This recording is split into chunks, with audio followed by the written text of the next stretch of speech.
Right, okay, here we go, right? We all ready, boys? Yeah, I'll do the best I can. It won't be as good as the other guy. that's fine.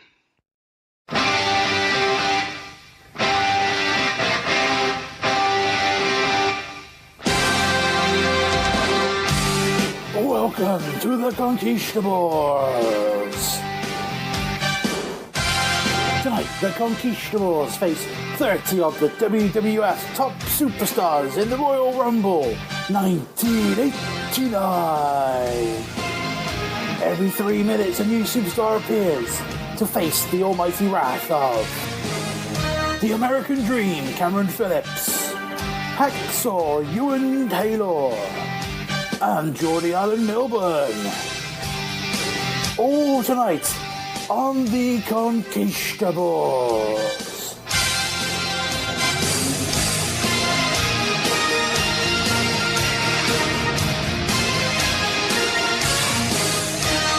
Okay, ladies and gentlemen, welcome to another episode of the Conquistabores. Today we will be doing the Royal Rumble 1989, which has mixed opinions by all concerned. Today I'm enjoying the company of Cameron Hacksaw Phillips. Oh, terrific troll. Ewan Taylor. There you go. I am, of course, Geordie Al, and I will be trying my best to navigate my way through this podcast with my two associates. You're Geordie Gilberg Milburn. There you go. Oh, sorry, Cam. It was always going to be Duggan. That's all right. It's fine. Don't worry about it. Yeah, it means I get a cheap pop by just saying "ho" and USA, and everyone bloody cheers. We'll get to that. Carry a board around with you, be fine. Anyway, so I feel we should get proceedings underway quite quickly because so we want to make this a bit of a speedy podcast. I have been doing a lot of research on other stuff for up and coming episodes. Which there's a pay-per-view. Next time it's me, there's a pay-per-view I'm going to choose. One of WCW's finest. You're going to love it. You're not picking Soul, though, are you? No, but it's probably equally as bad. Oh. Anyway, Royal Rumble 1989. Now, second Rumble. Before we carry on, by the way, can we just acknowledge as to why Phil's not here? Yes, we probably should do that. The reason why Phil's not here is because he actually hates us. No. No. No.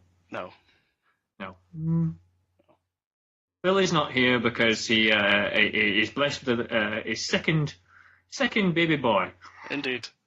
Who he's looking after, and I think he's still going to do the edit for this. So Yes. Imagine if you will, it's 3:30 in the morning, and there's a small child howling, and Phil's trying desperately in this moment of wakefulness because he can't go back to sleep, editing our droning voices. Absolutely. Sorry, Right. Phil. But congratulations anyway. Yes, indeed. Yeah. Hey. There we go. Anyway, carry on, Al. Hulk Hogan! Bad News Brown! Axe and Smash Demolition! Hakeem the African Dream! The Red Rooster! And Jake the Snake Roberts! Luke and Butch the Bushwhackers! Greg the Hammer Valentine! Andre the Giant! Rick Martel! The Rockers! Big John Studd! And the Honky Tonk Man, Rugged Ronnie Garvin! And the Brain Busters, Tito Santana! And the Powers of Pain, the Big Boss Man! And Coco Beware, Hercules! Outlaw Ron Bass, Mr. Perfect, Brutus the Barber, the $1 Million Man, the Macho Man, Randy Savage, all participating in the Royal Rumble. Hello, everyone, and welcome to the Royal Rumble. We're live here in the Summit in Houston, Texas. Jesse, you saw the 30 guys, the only time of the year that you could see 30 of the top stars, everyone out for themselves. That's right, Gorilla, but one thing I want to point out, the extreme importance of the luck of the draw in the Royal Rumble. Like I was saying, it is the second Royal Rumble, the first ever Royal Rumble on pay-per-view, which in my opinion is a big deal. Well, yeah, that's a big deal. It's the first Royal Rumble, but it doesn't have bloody show. Okay. Let's get a couple of facts. It was on January 15th, 1989. Yep. At the Summit in Houston, Texas. Indeed. 19,000 were in attendance for the first event. But if we just go back on a little history lesson, obviously the first one was in 1988 on a free telecast. Yep. Wasn't like a pay-per-view, and it was the invention of Pat Patterson, sheerly to try and put some pressure on the NWA, who had a pay-per-view the same night. Bunkhouse Stampede they had, and being a nice businessman Vince is, he thought, you know what he'll do? He's going to put a free half pay-per-view on there to try and combat their pay-per-view. Am I the only person that thinks that Bunkhouse Stampede sounds faintly rude? It does sound like a video you find at the back of an aisle somewhere. Yeah. Anyway, and in return, NWA put on Clash of the Champions the night of WrestleMania 4. That's right. Tit for tat, eh? Indeed. So anyway, here we are. So they decided it was a bit of a success in 1988. The first Rumble actually in 1987, won by the one-man gang at the house show, which apparently drew next to no money at all because people didn't understand what was going on. Plus, but anyway, if you're pushing one-man gang, you're desperate for people. To make things even worse, they announced at the start the winner of the Rumble will get a title shot next time they're in this city. I can't remember the city off the top of my head, right? And it was a one-man gang. But during half-time, they already announced that Hulk Hogan would be facing one-man gang next time they were here. Oh, well. Classic. Oh, that's so great. Anyway, so yeah, we start off with the usual, which I think makes any pay-per-view, either Survivor Series or Rumble, Vince McMahon running down the participants. It was actually a very calm Vince McMahon. I was quite disappointed. It wasn't the usual insane-sounding Vince we get. 91's the best Rumble for that. Yeah. Did you get that, Cameron? It was a very calm and almost normal Vince introduction. It was I thought you said camp. No, calm. I was like camp. I don't remember Vince being camp. We'll get to camp later on in the show because Yeah, I've got a lot to say about the a certain segment of this program. Okay, fair enough. But yeah, I'm quite. I do like growly Vince intros. They do seem to sort of make everything seem important. Even like even when Vince can come up with names like Coco, beware, and they're kind of going, yeah, there's Coco. Oh, on ourselves, brilliant. And and anyone else would just been like, aye, there's that guy with that parrot. Yeah. Carry on. Move along. Next.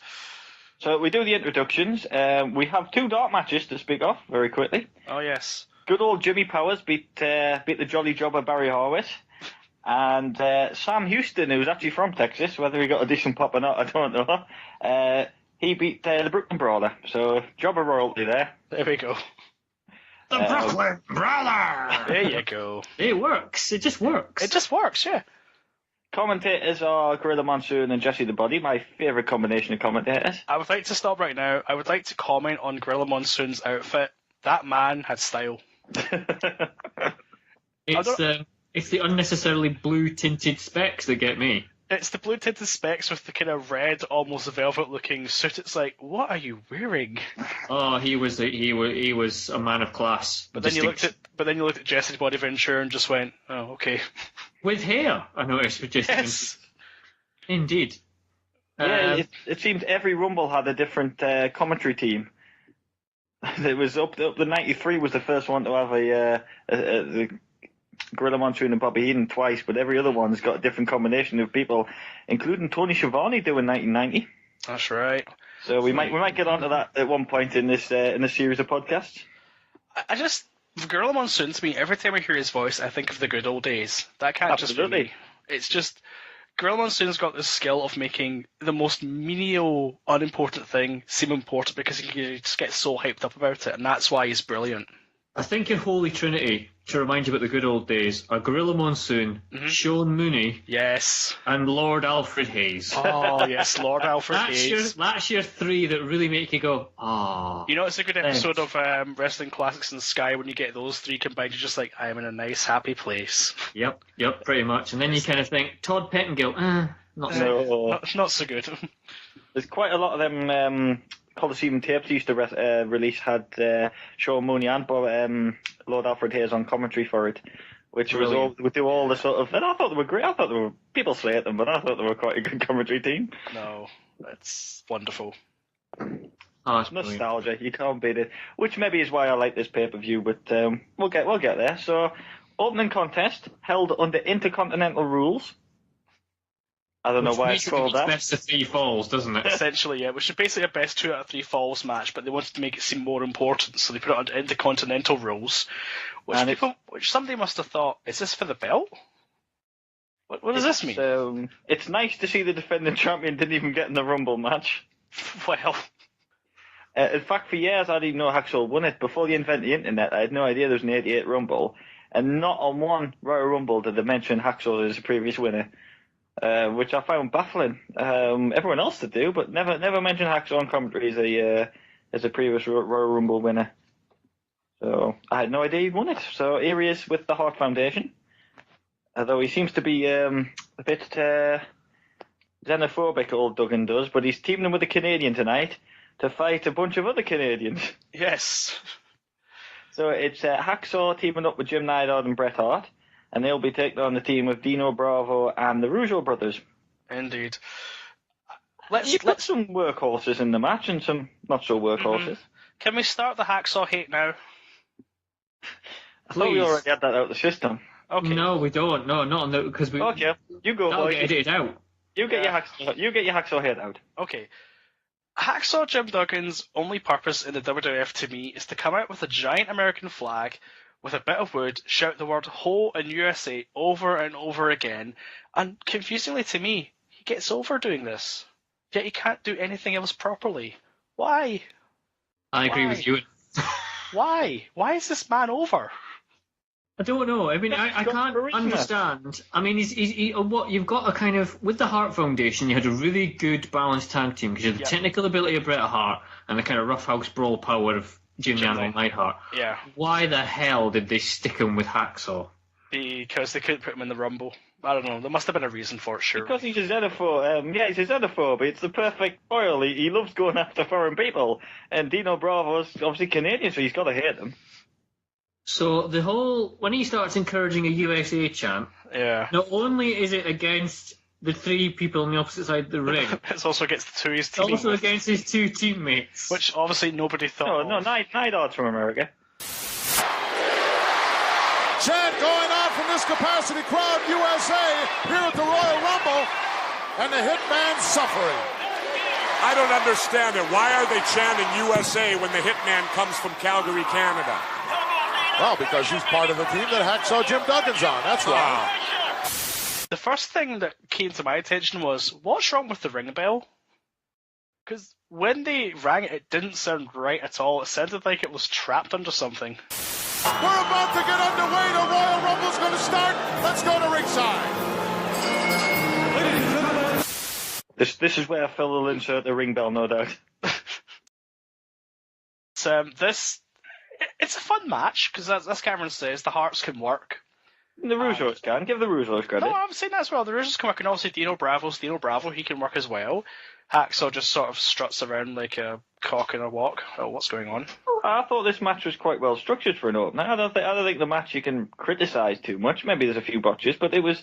I loved the Rougeaus' finisher to end the first fall, by the way. That was quite impressive for its time. It certainly is a bit different. I think it was during the last fall, there were an amazing spot where both people in the ring, I think it was one of the Rougeaus and Hacksaw, managed to telegraph their elbows to the point where I think Neidhart was stood there and I think he forgot what he was doing. Because he could have stood up for a couple of seconds and went, right, what do I do? Okay, drop an elbow, that works. and I was just like, wow, they've actually forgotten what to do now. So you had the Rougeaus win the first fall with their finisher. Brett had to stay in the ring because that's the rules of Intercontinental. The loser, the fall's got to stay in the ring. Yep. So he got a bit of heat for a while before he made the tag out. And then eventually the Hearts got the fall back where they were slingshotting each other from the apron over onto them, if I remember correctly. Yep. And then we're even at the fall apiece, and some good old Jim Duggan cheating wins the fall with his illegal 2x4 down the back of Dino Bravo's head. And the Hart Foundation and Duggan take the victory. Oh, he clobbered him with a 2x4. Referee didn't see it. Now, what do you call that? What do you call that? I call that ingenuity. Let's get the official word.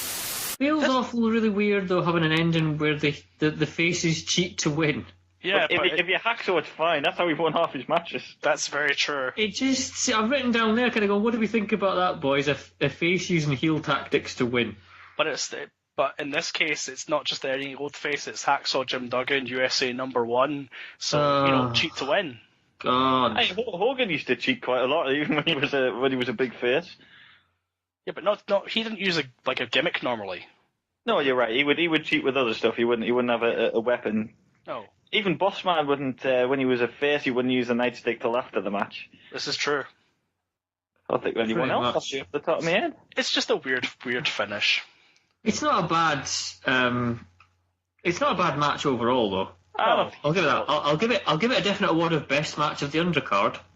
That's hardly a contest, as we'll find out. But yes, it pretty much yes. I have got a couple of notes on here saying, did Jimmy Hart manage every single person on the roster at one point? It did feel that way. It seems that way. Between him and Bobby the Brain Heenan, I think they had a monopoly on every single person. Pretty much, yeah, pretty much. He didn't mention Dino Bravo at that point. Sorry, he didn't manage Dino Bravo at that point in time. No, but he did later on go. Later on, he had Frenchie Martin with him, didn't he? Yes, he did. Frenchie Martin was there.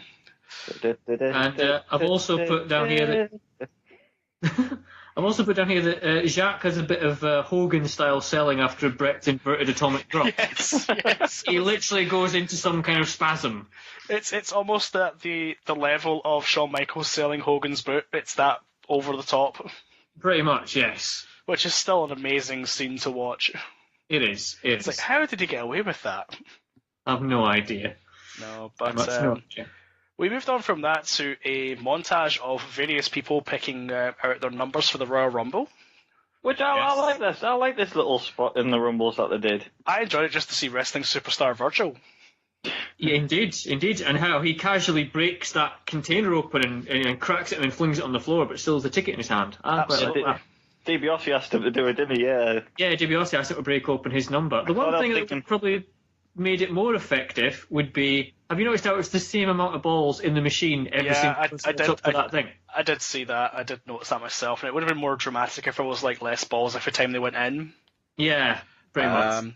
On a side note, did anyone see the recent series of videos WWE put up showcasing the evolution and the creation of the $1 Million Belt? No, but you should seek that out because it's fantastic. They actually go to the jewelers. It's an episode of WWE Warehouse. They go to the jewelers where they actually made the belt. Some of us present, Ewan, have touched the $1 Million Belt. I hate you all. Yes, of course we have, Cameron. Yes. I'm suddenly jealous of you all. We have seen it live and in person. I have held the belt with my photo taken with Mr. DiBiase. Is it as heavy as it looks? It's not too bad. It's not light, I wouldn't say. It's not too bad. But that was a great night, that was. It was a cracking night. Me and to explain, the pastor who married me and Claire runs a church. It was in a church in Dumfries, and he got $1 Million Man on one of his sort of tours that he does to talk about his discovering Christianity. And me and Al, out of sheer curiosity, went along. Not for the religion. They went for the religion and stayed for the signing afterwards. Of course, yeah, we stayed. And to be fair to him, he was okay about that. I was kind of a bit, oh God, he's going to be here talking about God, and he's going to really hate the fact that there's these two wrestling nuts. A, we weren't the only ones. Yeah, I was going to say we would. Yeah, and B, he was very much of the opinion that if his connections with wrestling brought more people, then that's cool. Yeah, that's great. Kind of thing. So it was an interesting evening, that's all I'll say. I can imagine. I did enjoy his line before picking out his number that the $1 Million hand was going to pick the $1 Million number. I just like that for some reason. Oh, yeah. It's good at promos, yeah. And it's not even his hand that picks it, is it not? No, exactly. It's however, after picking his number, he's not exactly happy about it. No. And he plays into later on. I love this little segment. I must admit, I did love this little segment. He goes and gets slick, doesn't he? Yes. And asks for these numbers, and they go, "Unbelievable man," or something like that. And what accent was that? Slightly racist accents with Jordy Al. I'm not being racist. I'm just trying to do my best impression of him. I can't help he's black, can I? Oh dear. God. Anyway. Moving on very quickly. This whole section, though, would have worked had the numbers that he'd drawn out with... I can't remember, I've written it down later on, but it's like, Akeem and Bossman have got fairly similar numbers. It's not as if Akeem and Bossman have got like 29 and 30. No. The next people up were the Bushwhackers, who successfully broke the spinner. Yes! I've written that as well. They break the machine! To the point where the poor guy sitting at the side's kind of like, I better just hold up this side because they've just broke it. And they both picked their numbers there, and they confirm them as, quote, bloody beauts. And then they decide to swap their numbers because they're so happy. Yes! And then Demolition's comments are quite apt as well. Now, you're missing out someone. Oh, sorry, I haven't got them in order, but who is it? You're missing out Mr. Bad News Brown, who selects his number, then proclaims, it's good news for bad news. Why is Barr not using that line? Oh, no. Why is he not? Start using it immediately. He needs to start using it at the end of promos immediately. Because it's just a great line. Yeah, but... Never mind. Move on. Let's move on very quickly. I feel a bit sorry for Wade Barrett being saddled with the bloody Bad News Barrett thing. Well, I do too, but it's better than him being fired, I suppose. Pretty much, yeah, true. At least he's not slapping, bits of people in the social media department. Are they going to ring him up and go, sorry, Wade, I've got some bad news for you? Bad news. You've been future endeavoured. Hope that shoulder heals for TNA. No. Enjoy. We get to Demolition, who amazingly don't break anything. No. I love this. I just think this segment's so apt for what happens on the night. I thought it's really clever. Or really good either way. But yeah. So they proceed to ask the spinner to be halted quite aggressively. They then call the rep a geek, and they both pick their numbers out and just look at each other and go, it's going to be a long night. Yep. And then finally Jake Roberts and his snake appear and wish for Andre to still be in the Rumble by the time he gets in. At least he's not using a snake as a penis, which is No. We should review that show at some point. We should. It's fun. Anyway, that's for another day. Yes, it's an amazingly bad show. Oh, now we're at the segment, aren't we? Oh, yep, now we've got here. Yep. Here we go. Look, the whole thing's about 4 minutes. I don't know what. It's not like it's. How long did that 60-man battle royal go on for? It's never 4 minutes. No, it's the long. If it's 4 minutes, then I'm the queen of Jamaica. It's not very long, though, is it, in relation to stuff? It's now time for as I've put it in my notes. Sorry, it's 6 minutes and 24 seconds. That's how long the match goes on It for. feels like forever. So we have Ravishing Rick Rude with Bobby the Brain Heenan against... No. Are we not at the women's match yet, no? No, that comes after. Oh, I thought it was before. Comes after. No. And as I've placed in my notes, the fucking super pose down. That's what it would be called in Japan. But right now, let's get to my favorite event, the pose down, ravishing Rick Rude and the Ultimate Warrior. This is terrible. It is god awful. I have the first note I've written down is what the hell is this? Well, I've actually wrote down so gay, much wow. Was one of these guys injured? I think I want to say. Were they supposed to have a match, but then they never actually? It had to. That was the. Do you know? No, I think it was all building for WrestleMania. They decided to use the Rumble and this segment to build a match that no one's going to care about after this segment. No, I mean, you'd care about the match. The match at WrestleMania 5 was good, as far as I can remember. Yeah, it wasn't terrible. No one terrible. Yeah. But this is. But what I suppose in the defense of it, this is the sort of thing that they would have done these days on Raw or SmackDown. I guess it's true. But you wouldn't have had Raw or SmackDown back then. No. So you had to kind of build it on your paper. I guess you're right. So that's the only bother. That's the only kind of defense I had of it that I've written down, is that this would have had to have pushed WrestleMania. Well, and if this is the only way they could have done it without getting them a match, then that's fine. But it seems to go on for about 20-25 minutes. It's close to half an hour, yes. It is close to half an hour. It feels forever. But it is going to come he's popping up with poses. Bobby Heenan. I'm going to need about 15 minutes. 15 minutes. I need 15 minutes to get him ready for this one. Oh, you can't have that. We'll have you disqualified. The people are making a choice. They won't stand for that. So, maybe like one or two poses, fine. But after the third one, you're getting the idea. A muscular montage. A muscular medley, I think, is what. It's a montage, and then it goes a medley of poses or something like that. A medley of poses. What is your First of all, fourth pose Gorilla, going it's to not be weightlifting. to cap off the competition here at the Royal Rumble?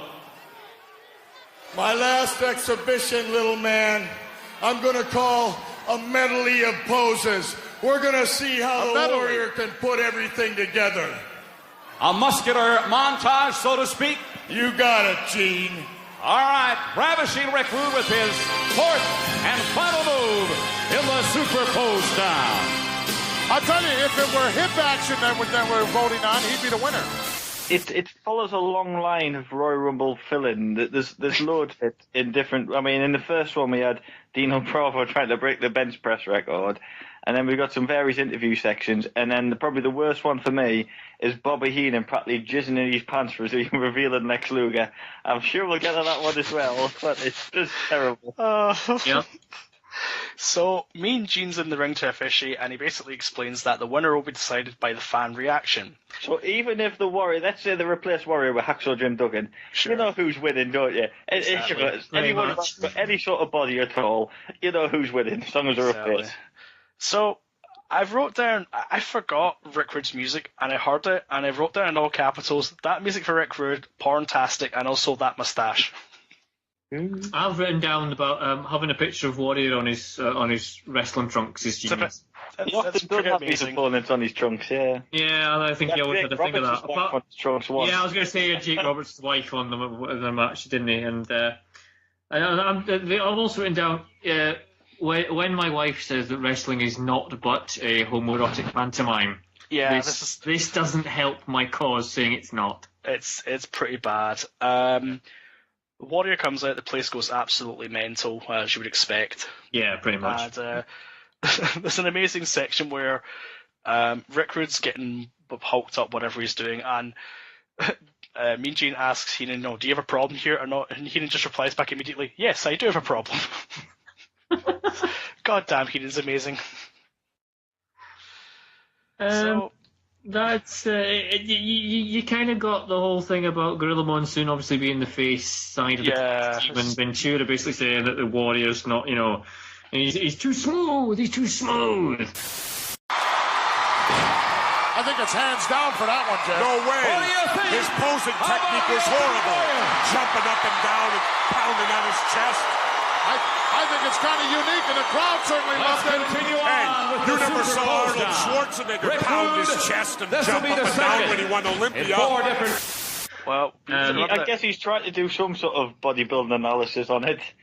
A little bit, yeah. And if the Warrior wasn't a face, he might have had a point, but he's always going to get cheered. Yeah, pretty much.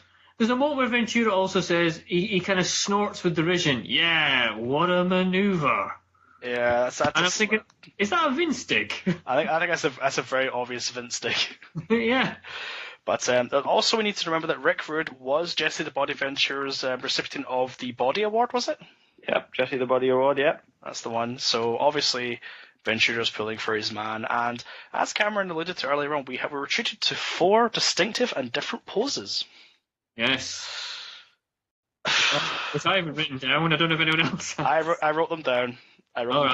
Sorry, I'm trying to go off memory here because I was not rewatching that segment. I watched it all in detail. So. No, I remember them. Hang on, I don't think I'm gonna.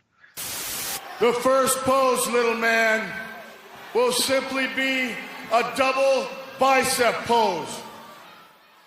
My next pose, little man, happens to be my specialty, the pose that sets me apart from every other man on the face of the earth, and it's called Best Abs. For my third move, divot head, I'm going to call this the most muscular pose. The most muscular. The most muscular. My last exhibition, little man, I'm going to call a medley of poses. we're going to see how the Meddling. Warrior can put everything together. A muscular montage, so to speak. You got it, Gene. I'll take over then. So the first pose was the double bicep. Oh, I wouldn't know. And apparently what we're to look out for here was the peak in the bicep, the definition, and the symmetry. So Rick Rude did a very nice pose, and the Ultimate Warrior just spazzed it like he normally did. But he did pull the double bicep, but then spazzed out as per normal. Nice. The next pose was best abs, and Valentine made a very interesting quote here when Rick Rude was posing, and I think Gorilla was like, "What can you see here?" And Valentine comes up the line of, "That's where the bananas go," referring to Rick Rude's rib cage. What? Hey? Yeah, that's where the bananas go. Right, okay. I don't understand what you're trying to say. I don't know what you're trying to say, Mr. Ventura. I'm confused. I don't know. Help. Yeah, it's Please strange. help. Too strange. The third pose was the very generically named most muscular pose, to which, before Rick Rude began this, Heenan gets onto the microphone and says the following: "Remember, Houston, we love you." And I've just wrote down in all caps, "I love you, Heenan," straight after. Yeah, he didn't kind of just makes this oddly bearable almost. Dude, so they just have I'm not sure what they were going for here. And the fourth and final pose was, as we described earlier on, a medley of poses, which basically Rude does his thing, Warrior goes to do his things, he gets spammed in the back of the head with the walnut bar, and then he places him into the camel clutch. Thankfully, no Iron Sheik business. It was just a camel clutch, so, there was nothing to hide the kid's eyes from, and eventually they're shooed away, and, Warrior's down for a few seconds. He then Warrior's up and leaves the ring. And that's half an hour of your life gone. Well, he sort of no-sold, didn't he? He no-sold the oil in his face, which I quite liked. Well, he no-sold the oil and then sold the spamming in the back of the head. And then there was a bit where he was doing the pose, and Jesse Ventura said he almost fell over doing that. That's right. This segment's terrible. Well, it was to build up the feud, but it went on far too long. Yes. When I was a kid and I bought that video, I thought it was a match. Even though it was called the Super Pose Down. Oh, bitterly disappointed. Even though it was called the Super Pose Down, I still thought it was a match. Because if you remember Survivor Series the 91, it was called the Gravest Challenge when Hogan fought The Undertaker. That's right. And I certainly didn't expect that the winner's the first one to dig a 6 feet hole. So from that point of view, I thought this must just be the name for a match, must just be the name for a match. And I was so disappointed. I can imagine. And the subject disappointed. Are we on to women yet? Yes, We're on to the women's match. Well, like I said, this is 6 minutes. I think, okay, it's, Sherry starts off in the ring, which is probably the most interesting thing in the women's division, and she's not even in the match. What was it all about? Yeah, because I was like, okay, obviously a Sensational Sherry is some kind of manager for this Judy Martin. No, and she's not. No. She's there to challenge the winner of the match. She was the former champ. Yeah, I know, but why is she standing right in the middle of the ring, right at this time? So she can challenge the winner because she lost the belt to Rockin' Robin. He did that. And then she do some commentary where she aptly buries both women. Yeah, here's my entire notes for this match. The match begins. Fuck this match. Enough said. Honestly, I'm going to give it some credit anyway. Well, what I can. So Sherry leaves the ring. She does the commentary. Rockin' Robin, who's actually Drake Roberts' half sister, and Sam Houston's brother. She uses Sam Houston's music for the event. I'm sure everyone knows what that is. And Judy Martin was actually a former women's tag team champion, but she's on her way out as well. So literally, it's a bit of a filler match to try and revive the women's title, and it doesn't really work. Robin eventually did it with a crossbody for the victory, and literally next Raw at pay-per-view was singing the national anthem at WrestleMania 5. And then she'll be gone along with the women's title, and we wouldn't see that again till Alundra Blaze in '93. The next pay-per-view being WrestleMania 10, where we would see the women's title on the line. Really? Yep. Yeah. Wow. What did you think of this match, Cameron?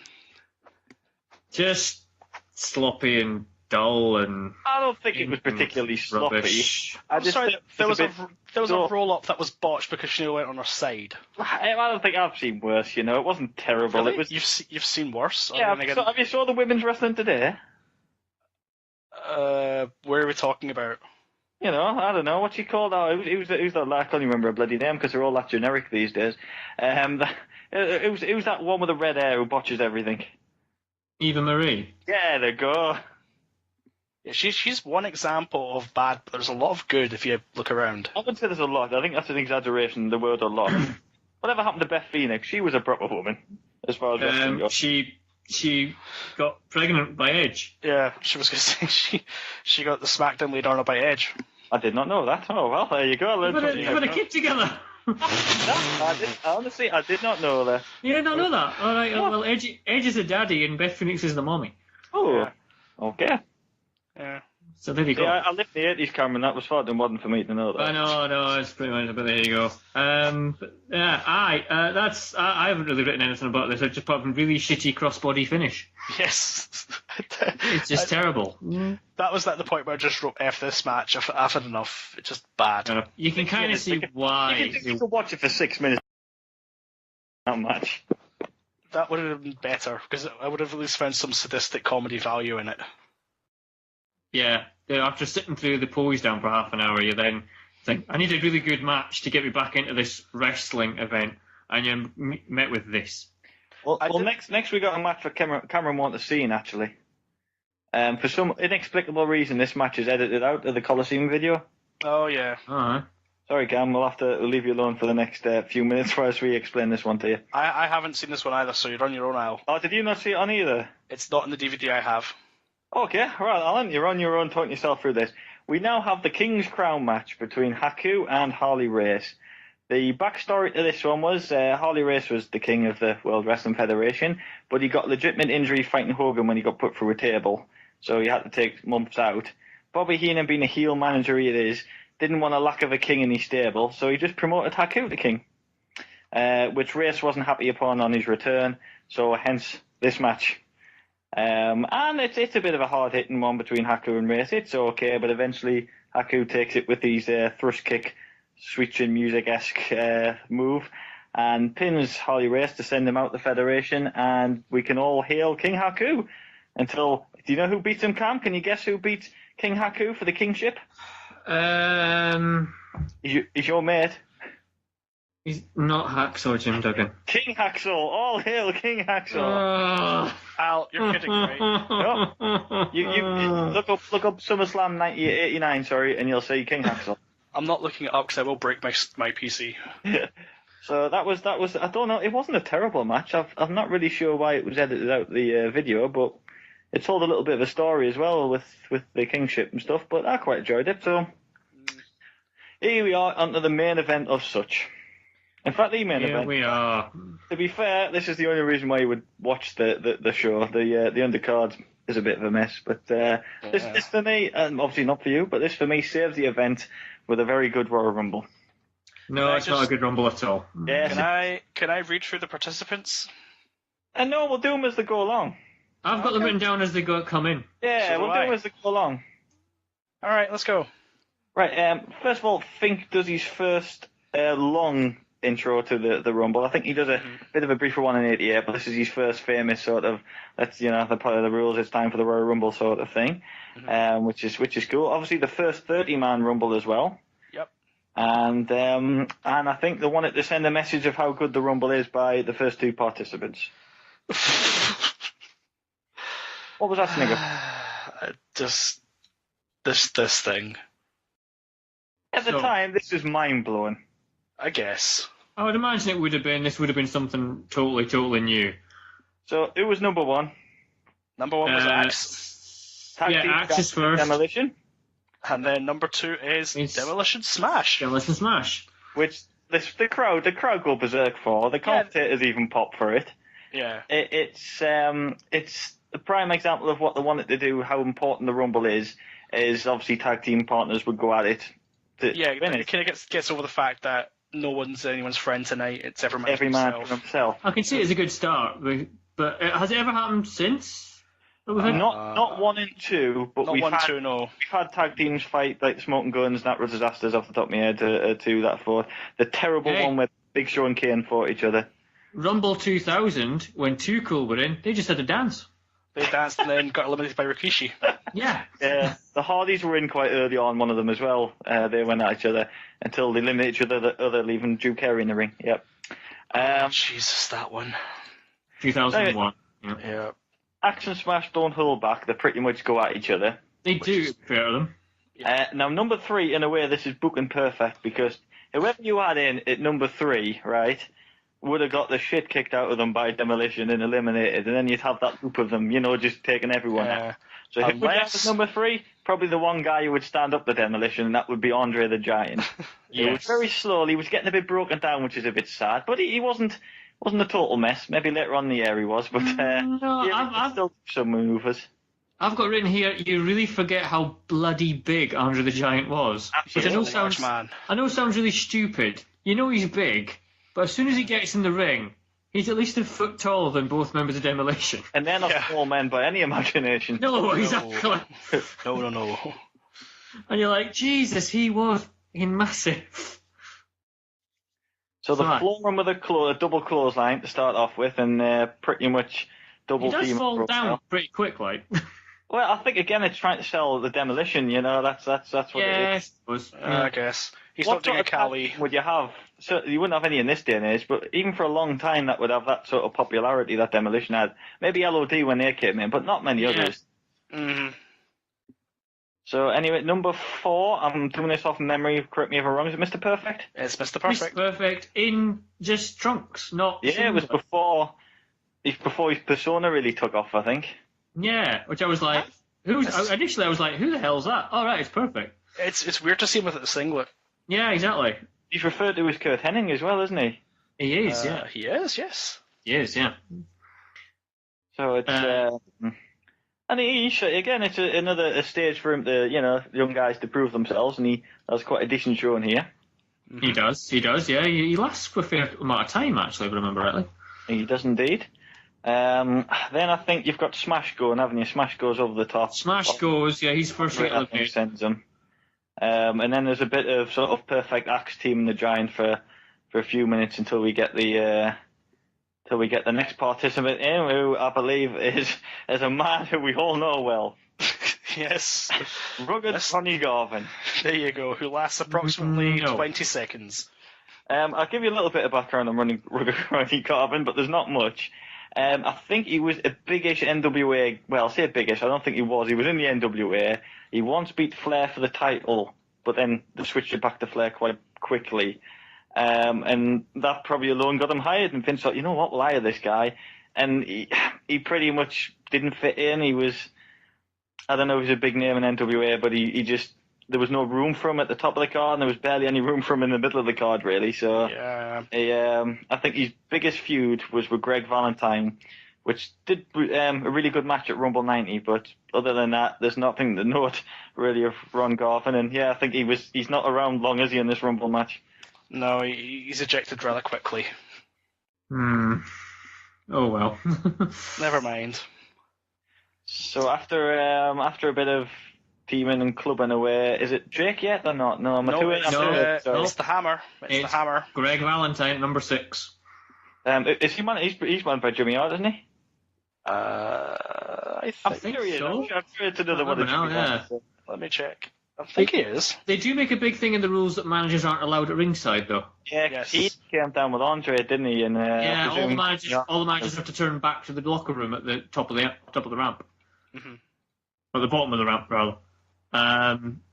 So, which I thought was quite. I don't think they've done that since, have they? I think it was always been a case of in Royal Rumbles of more recent years, it's always been a case of where anyone can just come on down. Pretty much, yeah. That's what they do. Valentine, obviously, he's very much a journeyman. Valentine, isn't he? He's a very much an Iron Man sort of thing, but he never really got much. In the early days, he was IC champ, but after that, he never really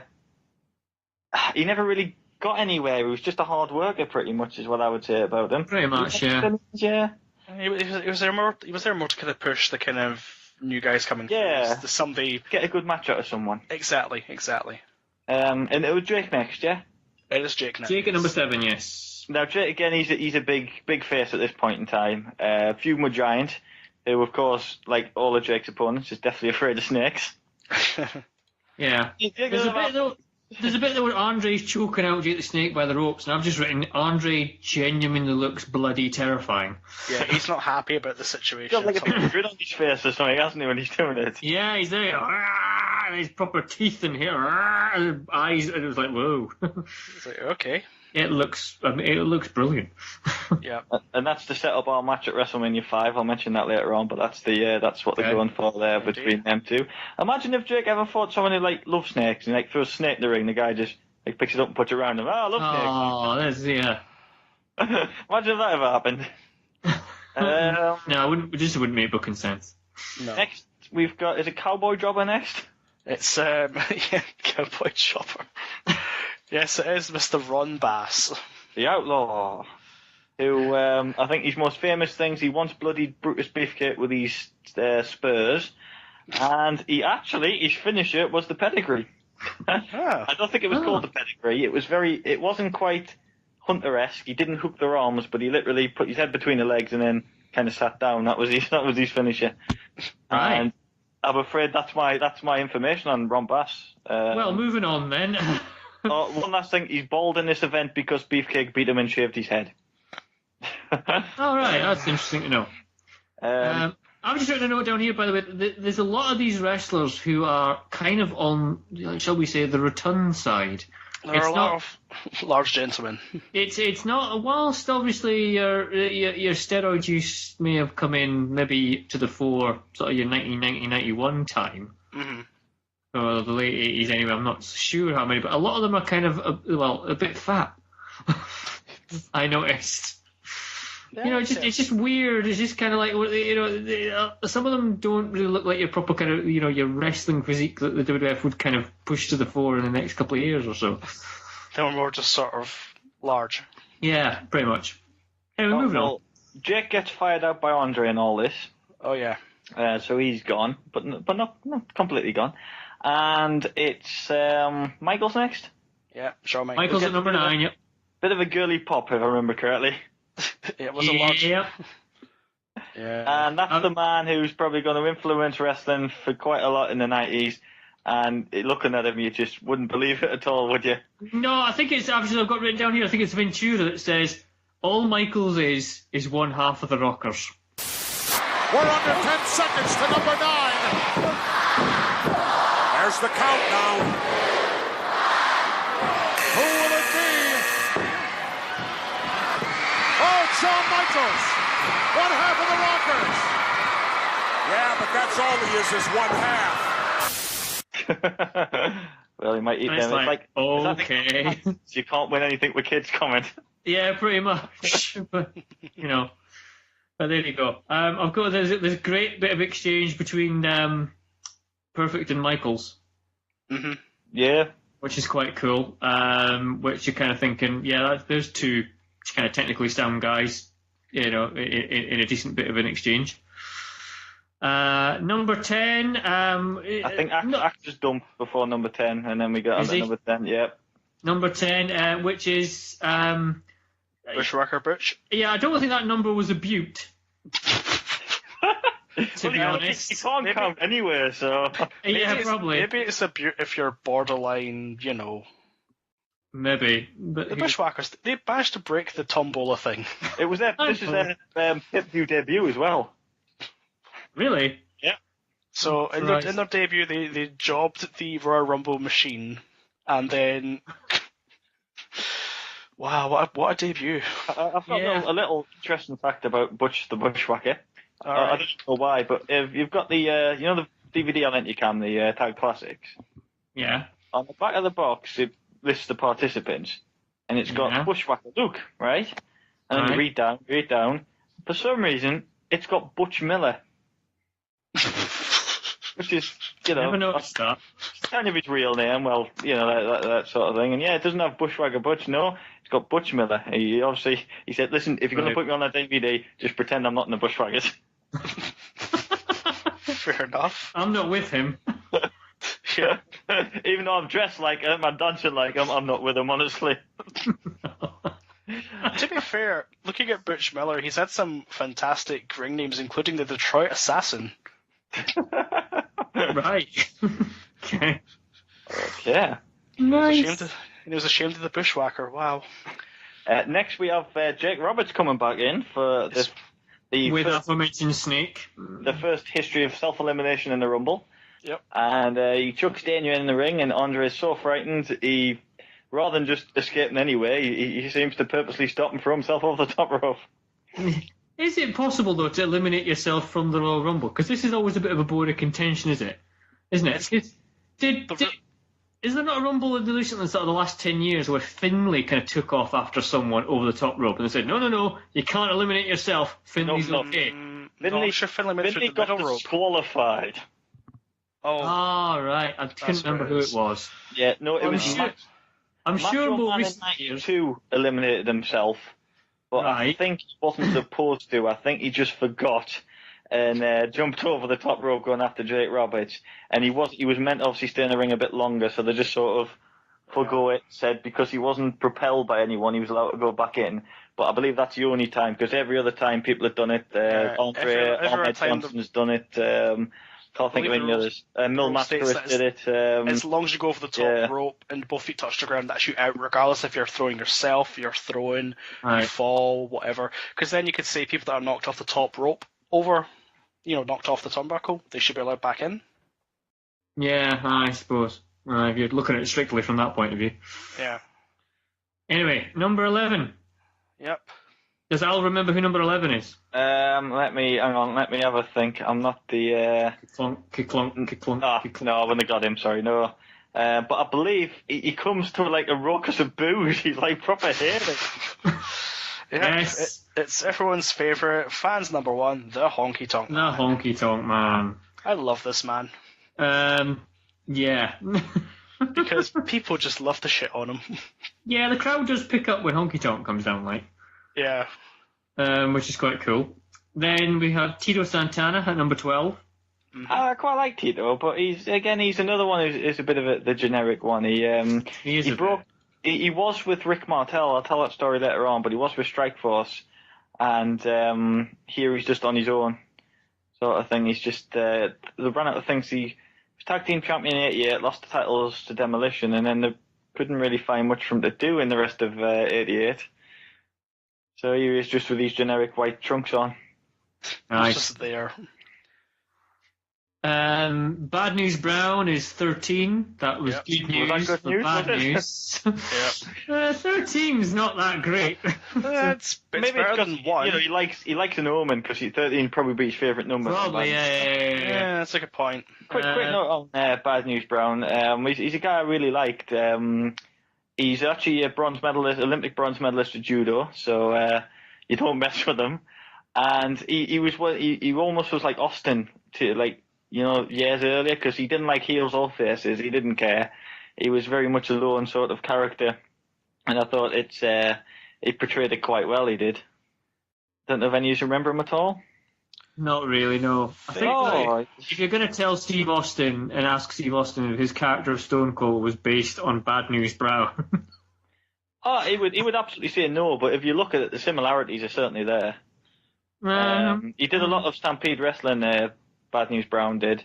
Sadly passed away, but like I said, he's a bronze medalist at judo, and I don't think he's a guy you'd want to mess with too much either. But No, he'll probably kill you. He'd be going after Macho Man at this point. He'd want the title at this point in time. It was indeed. Yes. Number 40 now. Are we at Savage yet? Nope, you're way ahead of yourself for Savage. You're one ahead of yourself. The Savage is 15. That's is it a tag team? Yes. It's one half of a tag team, yes. Is it on Anderson? Nope, it's the other half of a team we've already seen one member of. Oh, is it my mate who doesn't want to be associated with the other mate?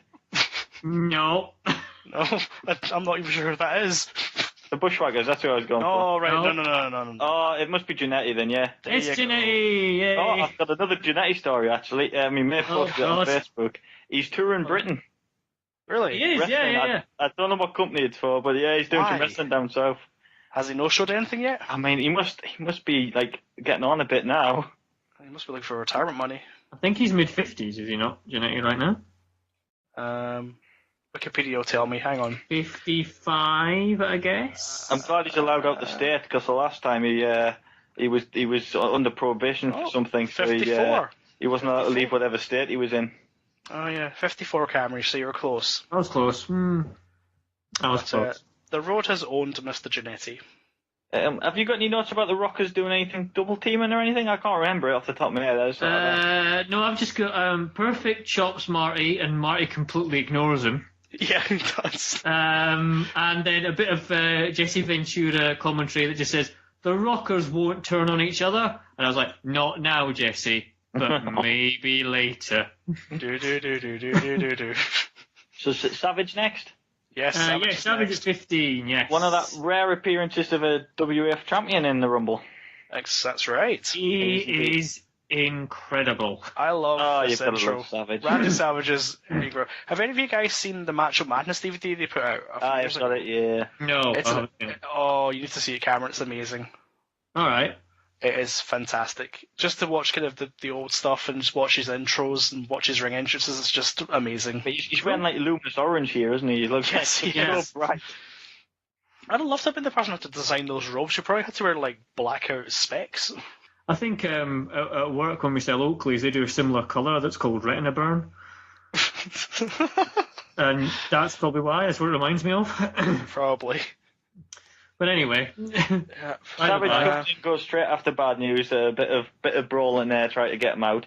One thing I didn't mention is the crowd go nuts for close eliminations. Anytime anywhere goes near the ropes, it's like, I mean, it wears off, obviously Rumbles go on, but in this one, they don't know when people are going to go because they've never seen it before, so you get the whole thing of, is he going, isn't he going? It makes it a bit more exciting. And another thing they mixed up from last year, a lot of criticism on the first Rumble, it was very much heels and faces. Mm-hmm. Whereas in this Rumble, it really does everyone. Yeah, you see people beating other up. I think at one point the Rockers try and beat up the Bushwhackers or something like that. It goes a bit crazy from that point of view. Brainbuster next. Arn Anderson, 16. Oh, right. I knew they were knocking around somewhere. And in fact, I think I remember who the next number is as well. Go for it. Would it be the other Brainbuster? Maybe. Because they're feuding with the Rockers, so they get a little bit on. I think Michaels gets thrown out in the melee of it all. Blanchard comes out who they're all right, the Brainbusters, but he would obviously get done for drugs later in '89, Blanchard, and go back to NWA with Arn Anderson. They did held the tag team champions very briefly as well. We're number 18. 18. It is. I knew it was coming up. It's your best buddy in Parallel. Yes. It was his birthday this week, I believe. It was last night. His birthday. Yeah, it was August 3rd. Yeah, it's yesterday. He was on Raw. The entire Raw was devoted to him. The last 15 minutes, pretty much. But anyway, that's a different story. But yeah, so in he comes. Is his pop greater than Savage? That's the question.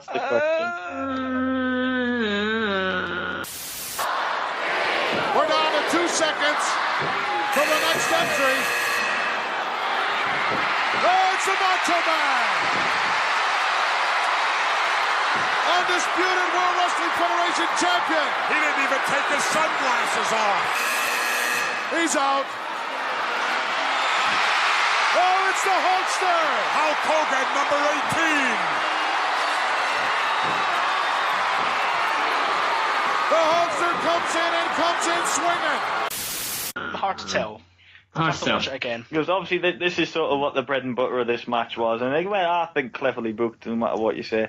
It was a case of the mega powers explode, and that's what they were going for. That was the payoff for WrestleMania. And it was a whole jealousy thing that they were trying to plant in everyone's mind, and obviously Savage's mind at this point in time. That is Hogan trying to steal the spotlight? Is he really his friend? Does he want to steal his woman as well? That's what it was all about. I did notice that Hogan gets to eliminate Perfect straight away. Yes, he does. A little note on Mr. Perfect, that was the longevity record there. He beat Bret Hart the previous year.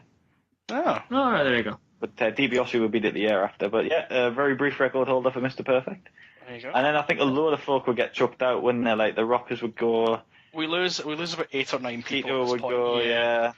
Tito goes. It's the clear out. You get it every so often in the Rumble where they have the sort of the mass clear out. But you get the Brainbusters putting up a bit of a fight against Hogan for a bit, and Bad News and Savage go at it, and then is it Bushwhacker next? It's Luke at 19, yes. And I think he lasts about a minute or something, doesn't he? Or Yeah, pretty much. him and his partner pretty much go out not long after, and then is it another record breaker next? It certainly is. It is indeed, yes. Mr. Coco Beware. Coco Beware! Go first. Sorry, I thought it was someone else. But No. another note of interest. Coco was on Hogan's team at the Survivor Series. You know, they were good buddies, and then I believe he pretty much beat up Coco and chucked him out very quickly. Sure. That's friendship for you, eh? He doesn't want a jobbing Birdman on his side either, does he? No. Number 21, Al? Is that a record break? Are we still not there yet? It is. It is, yes. Right. If Phil could then start the Record Breakers theme song, I'd be forever grateful.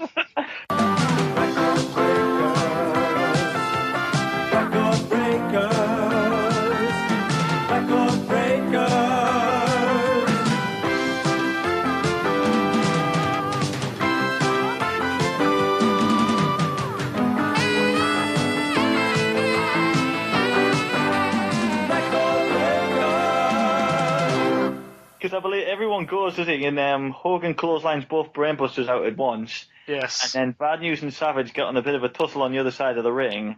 And off trots the Warlord. Up he comes from his big rumble here. He goes, he wants to do well in this match, doesn't he?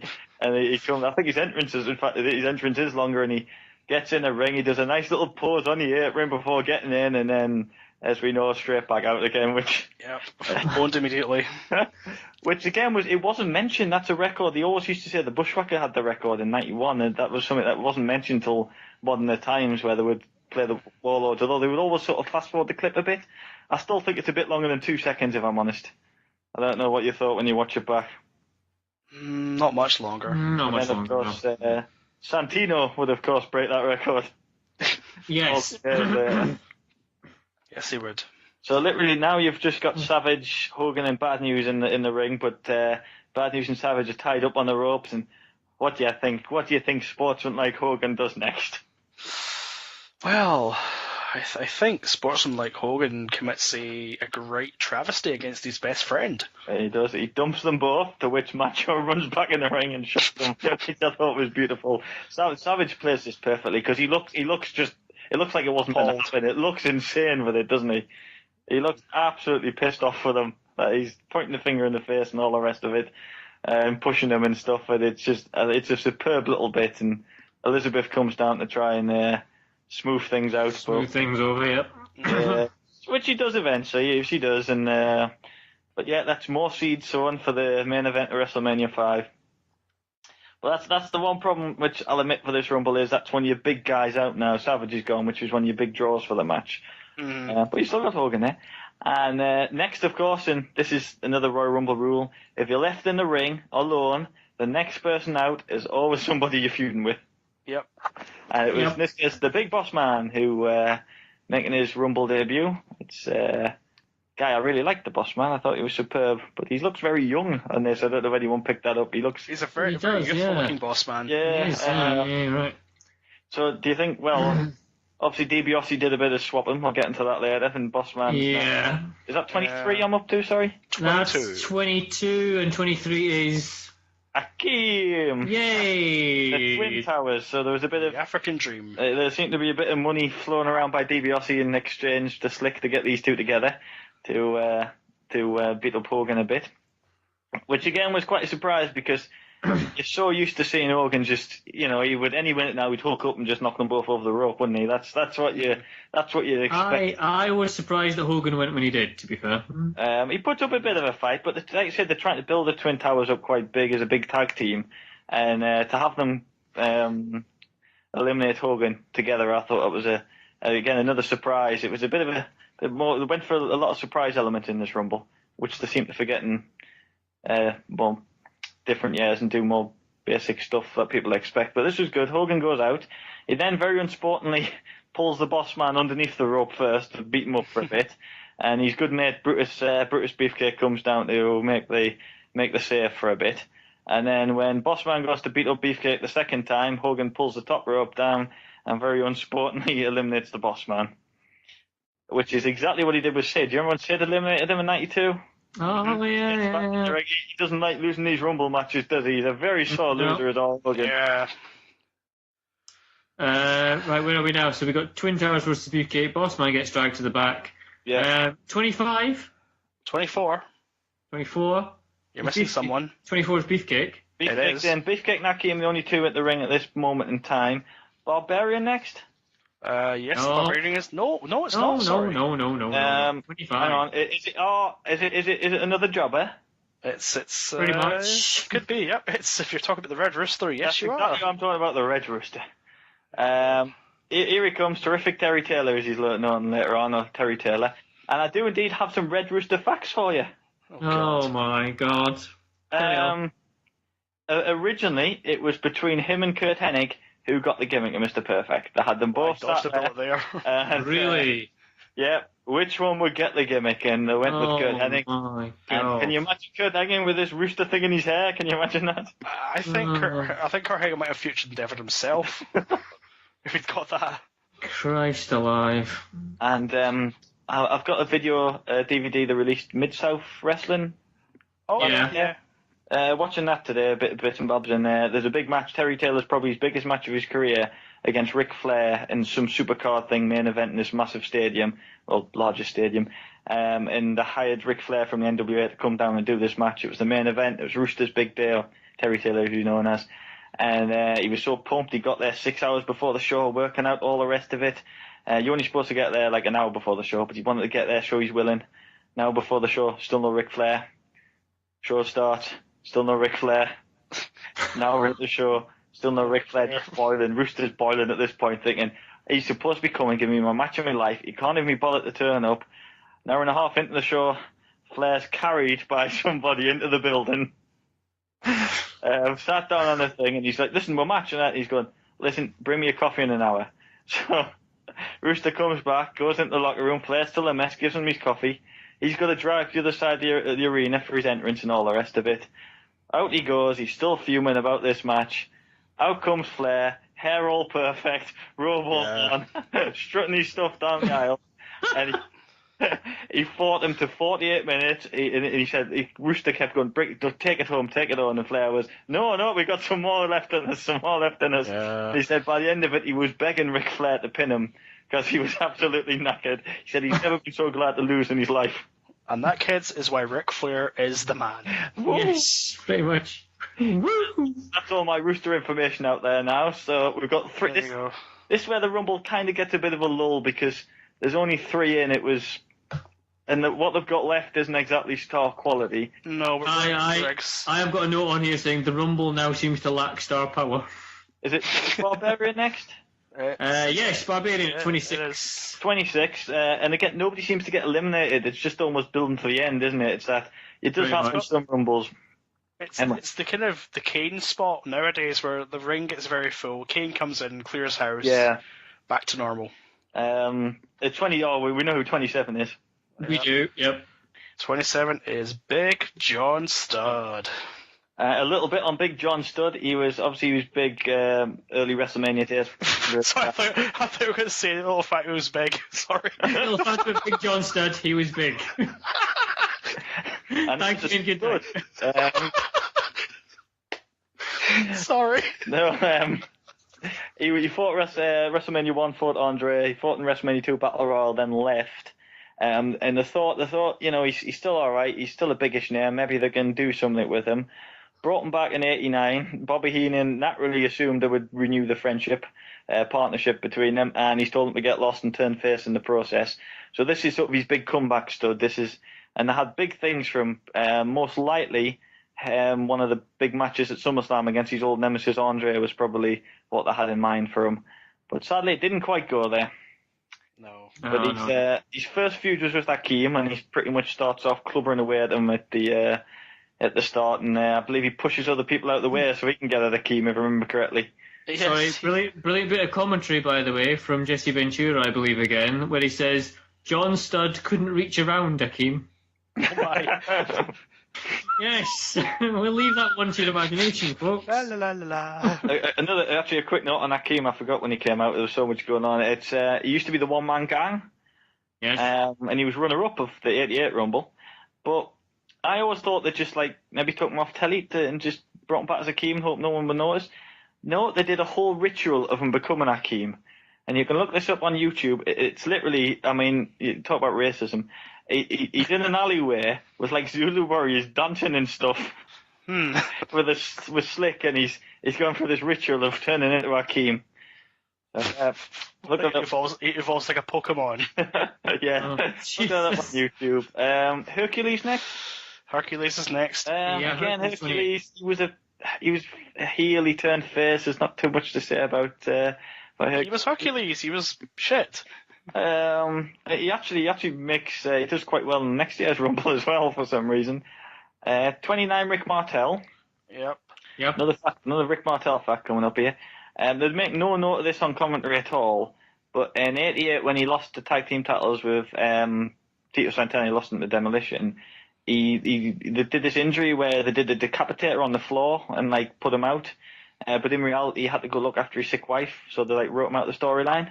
Oh. And this is his first match back, but there's just not one mention of it at all. You would have thought he'd just been in the company for years, hadn't left. And this is his return match, but there's just nothing, no commentary made of it, and nothing made of it at all. So that's a shame. Yeah. So and they would reform. He would end up reforming with Tito, Strike Force with disastrous consequences.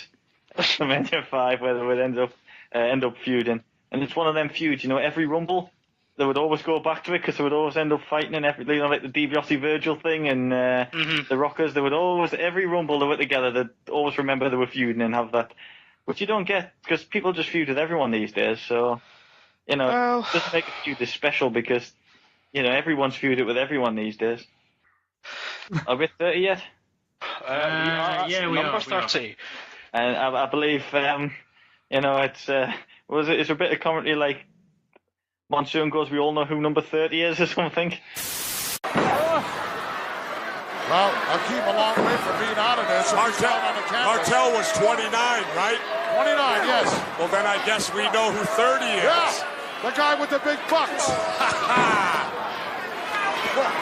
You don't buy that he could have drawn that number, Gorilla? No, did you see when he made the drawing how upset he was? Yep, spent the big bucks, didn't he, to get number 30? Yeah, so basically he must have drawn originally in that thing either 23 or 24. Mm-hmm. Yeah. And he's paid to get number 30. Yeah. Which makes a vague kind of sense, but it's not as if his number was bloody awful to begin with. No, but he wanted to give himself the best possible opportunity to win it, and so what better opportunity than being number 30? It would have made sense had one of Bill Bossman or Akeem came in at number at least below 10. But then they'd have to do the whole Hogan thing straight away. I think that was the. Go that way. Anyway, he gets his comeuppance in next year's Rumble. Do you know what? 1990. Do you know what number he draws? Number 2. 1. Number 1, yeah. Was it number 1? Right, okay. In 1992, do you know what number he draws in? Number 2? Yeah. Number 2. In 1993, do you know what number he draws in?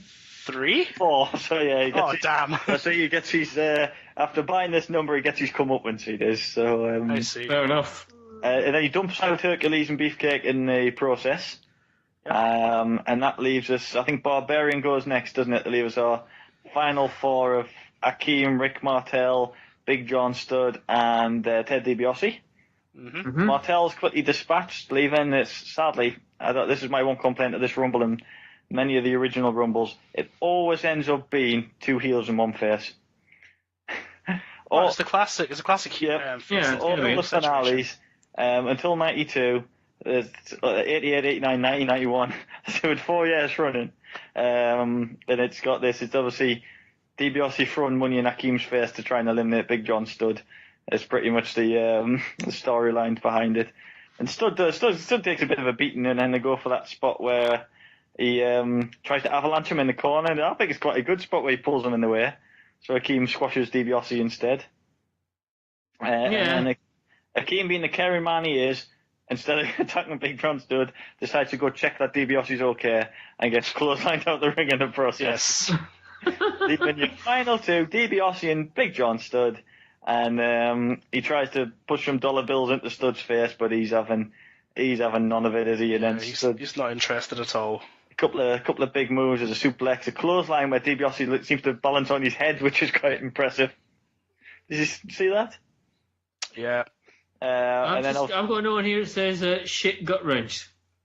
Yes. I don't know what that refers to, but for some reason I've written shit gut wrench. I think it's like sort of moves to the side while she's doing it. I think he loses balance. Properly. I think he just loses his balance halfway. Yeah, but I mean, it's not the worst move you've ever seen. No. I like he chucks out DiBiase, but then just feels the need to beat up Virgil and chuck him out as well. Sure. Yeah, because Virgil tries to come in and save his boss. Good measure. And there you go, gentlemen. Big John Studd, the winner of the very first 30-man Royal Rumble. Indeed. And then the pay-per-view kind of ended. The weird thing after this is you've got an interview kind of like sort of talking segment with Monsoon and Ventura whilst everyone's leaving. Yeah. The arena's kind of emptying, and they're still there, kind of going, well, we've had a great pay-per-view here, haven't we? Oh, my God, yeah, it's been an excellent event. Oh, yeah, good. What do you mean? And you're like, that's insane. They don't do that these days at all. It's obviously, it would be Big John Studd celebrates, the copyright, blah, blah, blah, blah, every year, and we're out. They wouldn't do any of this kind of wind down nonsense. It's that trying to copy actual sports thing. They always have the kind of thing at the end as everyone leaves for their cars to sit. They do it now on the pre-show and post-show bollocks, don't on the network now. Let's not talk about those. Let's not do that. No, those are terrible. So a couple of notes on Studd before we move on. Music plays at the end. Big John Studd music plays, but he's not around very long to appreciate it. So Cam, do you know who they give his music to instead? No. Think of the theme of tonight. Oh God. Oh. Oh God. Yeah, they stick a hole in the middle of it, and that's the dish recycling music for him. If you like thin shoes, stuck a hole on it. Sorry. So nothing. But yeah, this was to get Studd over. The whole point was to try and bring in new talent, make a name for himself by winning the Rumble, to go on and face Andre. But sadly, his body was just too broken down to do it.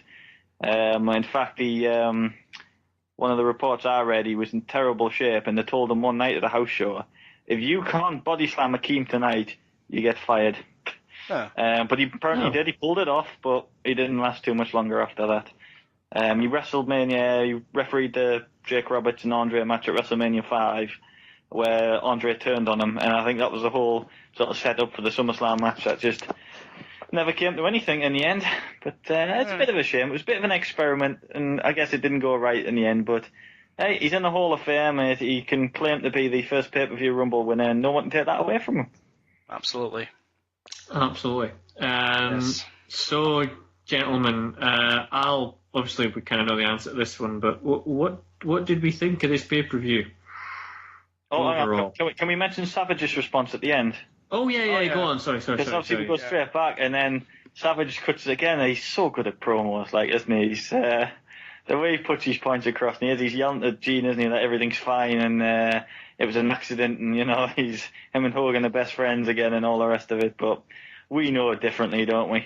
Yeah, inside, that he knows that we know that inside he's killing himself. Yeah, I thought that storyline gets a lot of praise from people. I did think it was done quite well. It's a shame Hogan won the eventual match first time. Oh yeah, it would have been good if Savage won one and then Hogan won the other, but of course he won first time.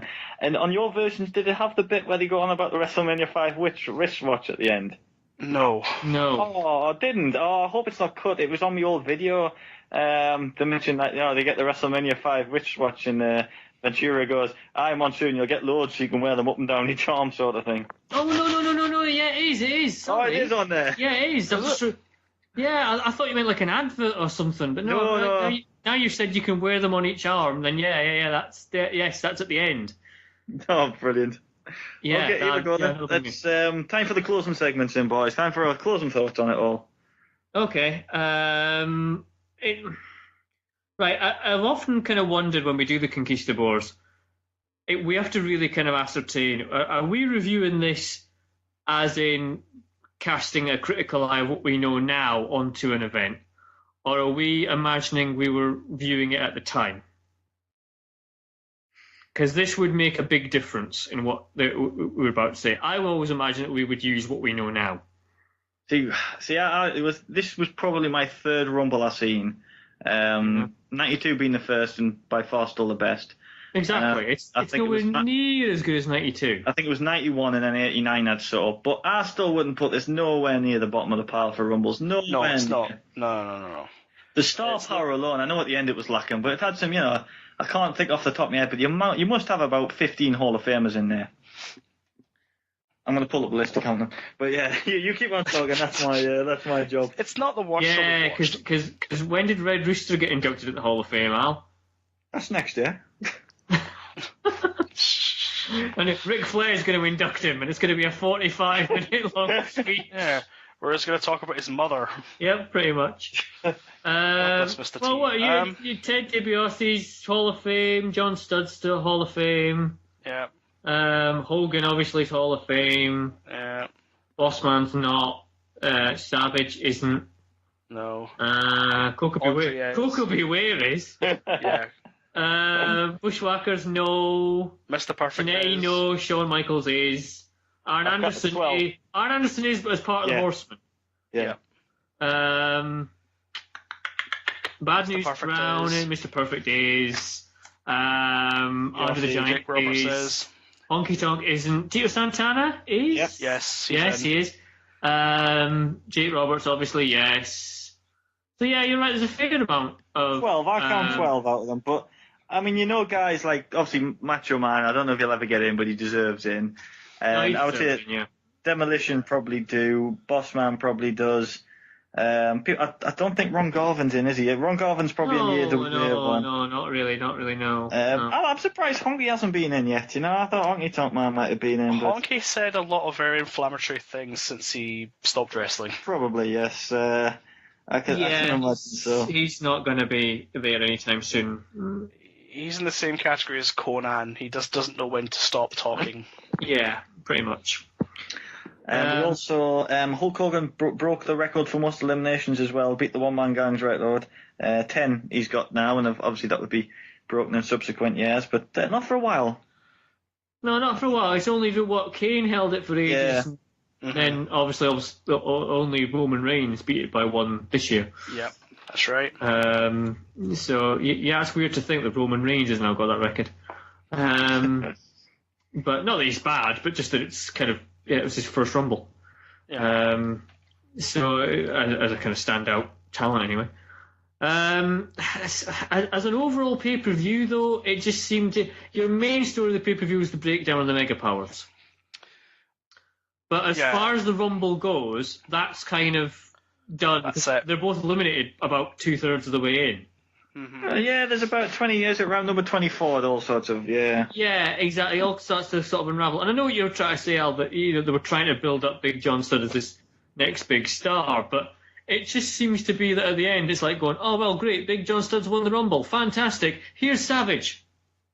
Well, that's the payoff, isn't it? That's what they wanted. The Mega Powers was where the money was. Studd was just sort of an afterthought of trying to, look to the future. Why have the thing in the first place? Yeah, why not concentrate on the winner of your Rumble?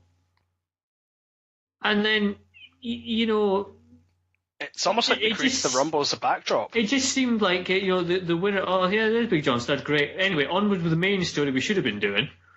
It just feels like his victory is instantly swept away and then back to Savage. Because Savage is the world champ still.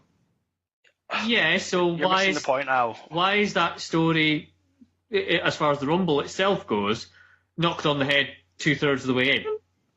Because obviously I think they wanted to pair them out the ring so they could concentrate on Studd. They didn't want Hogan or Savage in the spotlight at that point in time. They wanted Studd being the main babyface. If you're going to concentrate on Studd, then how come his victory celebration for the Rumble is literally like about a minute and then it's away back to that backstage interview with Savage?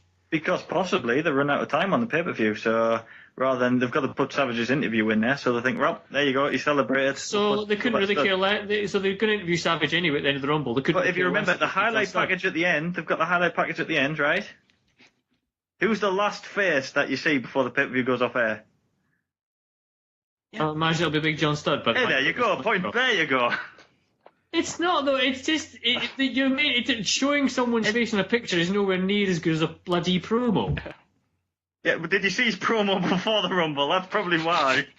Well, he's crap choice, isn't it? It feels like, my point is, it feels like your main thrust of this entire Rumble is ended 2/3 of the way in. But again, the Rumble's not as a big a deal as it's going to be. When Duggan won it, he didn't get a promo afterwards. When Duggan won it, he got the tag team match came on afterwards. When Duggan won it, he was swept aside and put in the box. At this point in time, it wasn't as big a deal as it's going to become. It feels like a very prototype style of pay-per-view as far as the Royal Rumble goes. It's the first one. It's not. You're forgetting that. It's the first one. That's what I'm saying. But it just feels like they're not quite sure what to do with it yet. Well, they're probably not. I feel like we're on question time right now, sitting in front of a very awkward argument going on. Yes, exactly. The gentleman in the back with a pink jumper, what's your question? So, where would we rate this on the list of shows we've watched so far? I would probably... Oh, this is where controversy is going to come in. We've agreed with everything so far. There's no way we're agreeing with this. It's not the bottom, but it's just keeping that spot nice and warm, in my opinion. So what's bottom? World War III. World War III is rock bottom by the moment. I don't know, because World War III is kind of worth it in comparison to this for the comedy value. But is this not worth it for the historical value? Oh, see, now you're doing that card. Oh, now he's pulled this history card on us. My personal opinion. Right, okay. Sorry, just remind me what we've done. I know WrestleMania 8 was the top, wasn't it? WrestleMania 8 is definitely the top. Is this the fourth or fifth one we've done? This will be 5. Episode 5. Great, I can't remember what else. I know we done King of the Ring. What was the other one we did? Oh, Survivor Series, of course, yeah. Survivor Series. I will put this third. I'll put this third, but I'm sure you might put it a bit lower down. I'd be 4th. Yeah. Fourth. I prefer this to King of the Ring 93, but I thought you might it. At least King of the Ring 93's main crux of the story with Bret Hart carries on throughout the entire end of the pay-per-view and then leads somewhere afterwards. And the next 3 years or something, yeah. Yeah, exactly. It doesn't get kind of thrown away. You know, your equivalent would be if Bret Hart, they kind of went, oh, Bret Hart. Oh, he's eliminated in the semi-finals. That would have been the equivalent to this. True. And then it's like, oh yeah, and here's Mr. Hughes. He's won the King of the Ring, but back to Bret Hart backstage. Indeed. Well, if Mr. Hughes would, I hope they do that. Yes.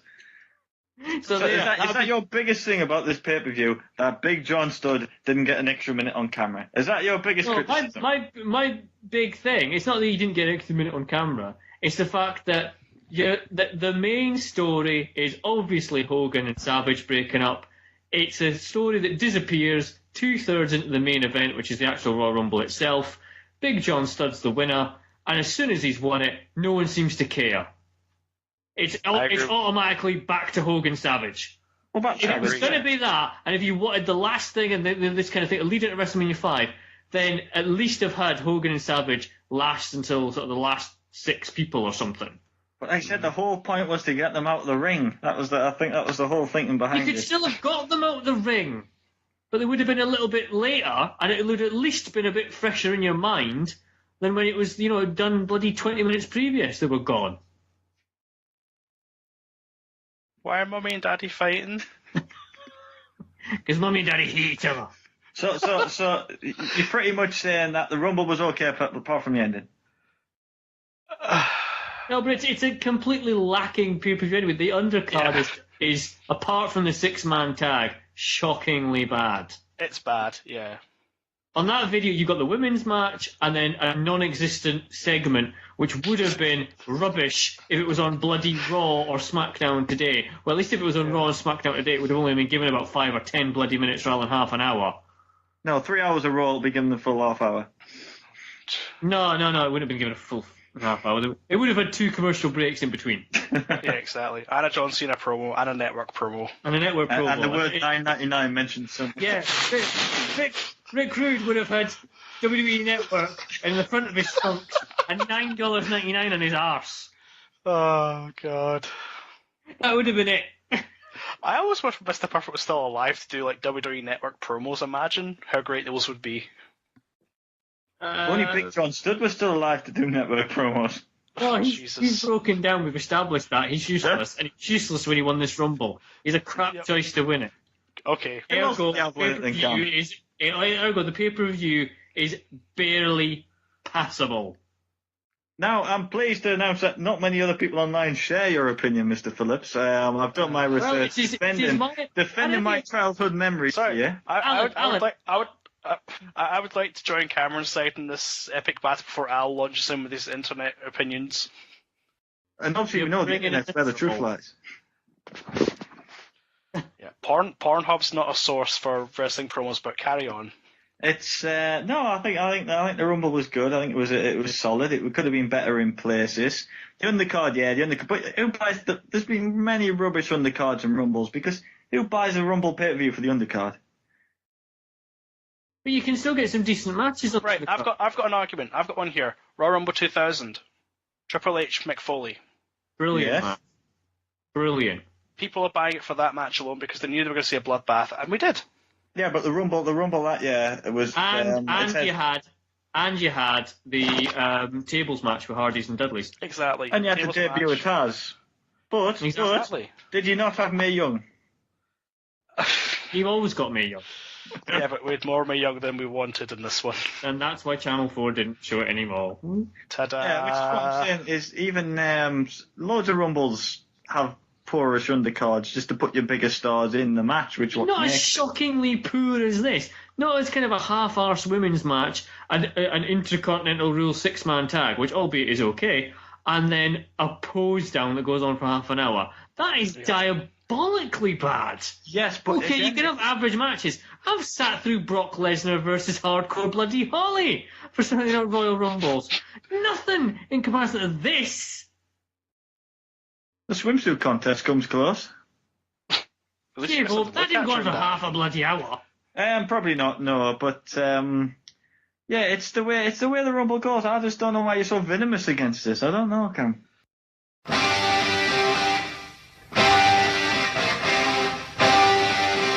What's Ewan's choice for the next show? I have 2 choices, and I'm wondering what to do now. I have a show from the WWE. Yep. Or I could play the wild card.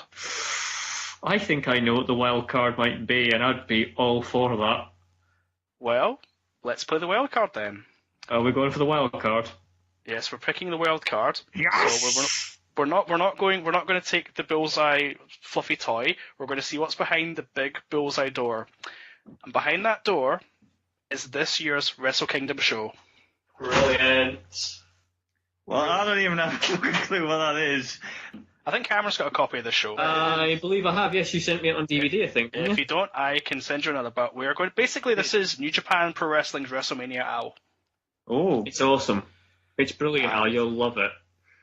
You'll love it just for the beginning, where they get a Back to the Future reference in immediately. But yes, that's what we're doing. We're going to do Wrestle Kingdom 8 in Tokyo Dome to give its full title. We're watching Wrestle Kingdom 8. This is awesome. This is amazing. And which is, this will excite Cameron, is main evented by Hiroshi Tanahashi against Shinsuke Nakamura. Yes! I think Cameron just got a wee bit excited there. Yes. And also does mention another war between Goto and Shibata. Which is basically 2 men hitting the living daylights out of each other. Getting the living crap out of each other. Indeed. So that is my choice. I am playing the wild card, as I've threatened before. Wrestle Kingdom 8. Amazing. Yes. Brilliant. You'll thank me, Al, after you watch the show. Oh, okay. In fact, this is actually also Prince Devitt's swan song from New Japan. It is indeed. It's his last match. Yes, NXT's Prince Devitt has his last match. This card's full of good this stuff. Card. It's gonna be awesome. I know, Yeah. Al, you've got just to link in with the 80s WWF, Al, you've got Davey Boy Smith's son in there as well. All right. Is he called D.H. Smith or is he called Harry Smith? What's he called by? David Boy Smith He's Jr. called Davey Boy Smith Jr. and he's in a tag team. Do you remember Lance Archer? Vance Archer, yeah. Lance Stephen. He's in a tag team with him in New Japan called the Killer Elite Squad. Indeed. And they're in a match at Wrestle Kingdom 8. All right. And who doesn't like to see Satoshi Kojima? Tell me someone that does not like to see Kojima. Exactly. It's going to be incredible, Al. You're going to love it. Yeah, if Al doesn't love the main event of the show alone, there is something wrong with Al. Pretty much. Okay. It's going to be all kinds of mental. Yeah, and if Al doesn't like the Goto match, he's not a man. Oh, there's a threat. No, I'm just saying, if Al doesn't enjoy the fact of two men going out to try and kill each other and partially succeeding. Yes. I'm excited. I get a funny feeling that episode 6 is going to be a lot of Al's semi-racist Japanese accent. Well, if he doesn't make fun of the bad attempts at English at times, it wouldn't be a show, would it? Not really, no. But, so the card has been played. Excellent. Well, that's episode 6 of Conquistador. Is it? Yeah, we will say episode 6. Well, This this is is five, episode isn't it? 5. This is episode 5. It'll be episode 6. It'll be Wrestle Kingdom 8. I got Cameron too excited. They forgot what number we were on. Yeah, I just forgot numbers. Do we have the episode 5 wristwatches available? Yeah, Yes, they're I'm available wearing on- them on both arms. Well done. I'm actually wearing them on my legs as well. I'm wearing them on... No. No. Never mind. Moving on. Anyway, Yeah. are we done then, gentlemen? Have we agreed that this was a dire pay-per-view? No, Cameron, we have not. Are we going to open this can again? Phil's going to hate us because we did try and say this was going to be a short show and we failed. It's an hour and a half, yes. It's an hour and a half. Listen, Sorry, I think the show was all right. We'll see, and we'll definitely do worse in the future.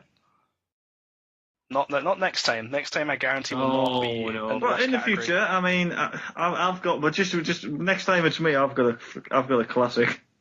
Jesus. I can only imagine. I've got a classic for next time we do it.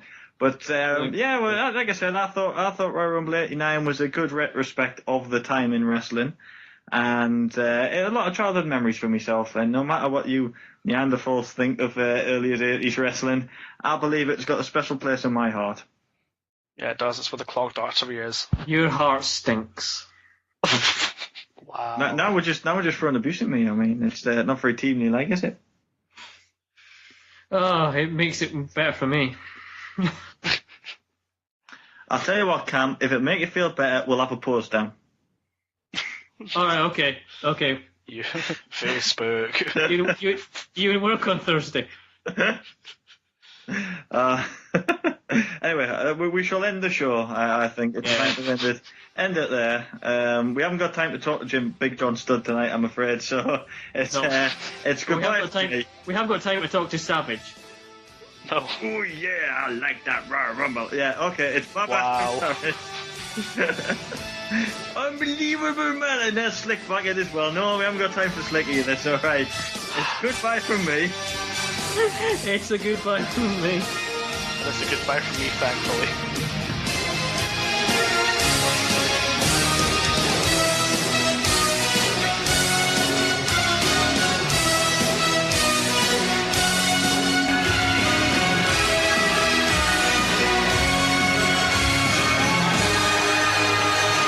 Ladies and gentlemen, the Conquistabores have left the building.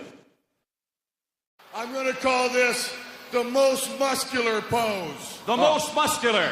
The most muscular.